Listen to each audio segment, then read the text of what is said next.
ജീവിതത്തിൽ ഇൻഡിപെൻഡന്റ് ആകാൻ തയ്യാറാകട്ടെ എന്ന് കരുതി. പക്ഷേ അവളെ തയ്യാറാക്കാനുള്ള തിരക്കിൽ ഈ ദിവസത്തിന് തയ്യാറാകാൻ ഞാൻ മറന്നുപോയി.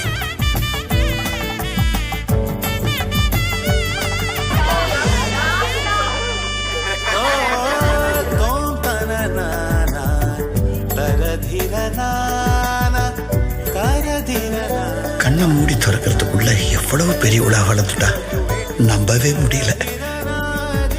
இன்னைக்கு இவ கல்யாண ஊஞ்சல்ல ஆடினாலும் சின்ன குழந்தையா இவ தொட்டில்ல ஆடினதுதான் இன்னும் என் கண்ணு முன்னாடியே இருக்கு.